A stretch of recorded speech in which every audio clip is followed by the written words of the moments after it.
Electronic voice phenomenon, abbreviated as EVPs, are sections of noise on the radio or electronic recording that reveal sounds like voices speaking words. Paranormal investigators sometimes interpret these noises as the voices of ghosts or spirits. My demonstration of this is not a blanket approval of this, and I have the biggest skeptic in Indianapolis that will back me up. It's just for fun. It's just for fun. That's all we do this for. We don't want to send anybody home with nightmares. We don't want to, we're not trying to change your mind. We're just trying to play things for you so you get an idea of what we're talking about. How do you do that? They started out as seances. Everybody knows what a seance was. Still do seances. In fact, they do seances down here at the Magic Candle still. That was really the first EVP.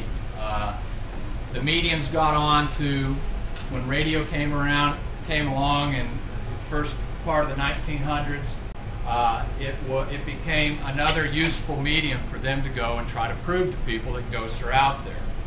Go ahead. Alexander Graham Bell, the inventor of the telephone, was supposedly working on a contraption to talk to spirits on the other side. It's never been proven, but that's kind of the urban legend about Bell. Edison. Everybody should know that Edison was the same way. Edison was, when he died, when they went in and checked his papers, they found a blueprint for a machine that he was planned on using talking to ghosts. They never found the machine, but they did find the blueprint. Marconi and Tesla, the two men credited with inventing radio, believed in ghosts, believed in EVPs. And they spent a portion of their research, at least, trying to prove that EVPs existed. And these are the guys that invented the medium, remember. Sir Arthur Conan Doyle, the author of the Sherlock Holmes series, was a firm believer in EVP and all things ghostly. He put it in many of his books, and in fact, all the way up until his death. They said he died a very peaceful death because he had gotten so used to ghosts and spirits and what he felt were the other side that he was actually ready to go, was looking forward to going. Harry Houdini, everybody knows who Houdini was. Houdini was very interested in spirit mediums, EVP, ghostly manifestations. He turned out, much like Robert Craig, to be a debunker. That's how he ended up. But he didn't start out trying to disprove these mediums. He started out trying to contact his dead mother. What had happened was, as he went along, he realized that these people were full of baloney, and they were all charlatans. So the more he got into it, the more upset he became, and he ended up, the last 10 years of his life, setting out to expose these people as charlatans who just made money off the medium. Before his death, Houdini stated that, shouldn't it be possible to contact the living from the other side, he would do so. Everybody knows that he died on Halloween of 1924, I think, 26. And for the next 10 years in Hollywood, his wife, his widow, had a seance on the anniversary of his death. He told her that if it could be done, he would do it. He never did it. And it was, they said it was his final debunking. It was his final gotcha. See, there's nothing here. Okay. One of his quotes is, "I hope that spirits will talk to us through radio instruments someday, but I will prefer to hear such messages in a scientist's laboratory." That's where he ended up towards the end of his life. He and Arthur Conan Doyle became very close friends.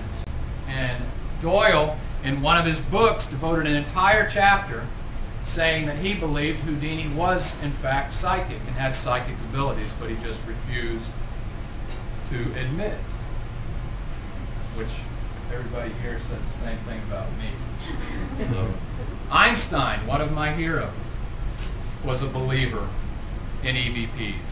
Not necessarily that they existed, but at the possibility that they could have existed. And to me, if Einstein believed it, in fact, one of his quotes, "If we knew what it was we were doing, it would not be called research, would it?" So he was constantly willing to question that. And I put that statue in there just because these three people have sat on that statue. That's why that's bring that statue. It's in Washington, D.C. Yeah. And as far as I'm concerned, if it's good enough for Einstein, it's good enough for me. EVP 101, do I need a special ghost tape recorder? No. No, any tape or digital recorder will work. Any of them. If you go to a digital recorder just like this, a handheld, that'll work. If you just go to an old-fashioned like we used to use in high school, these will work with just a cassette tape. Or the ones that we used in college. The tape lectures, walk in, put it on the table, and walk out, and come back and pick it up. Same thing. In fact, that's how I got my best EVP, was on that tape recorder. External mics. You got to have external mics. You know what an external mic is? It's a corded microphone that you can hold away from the machine.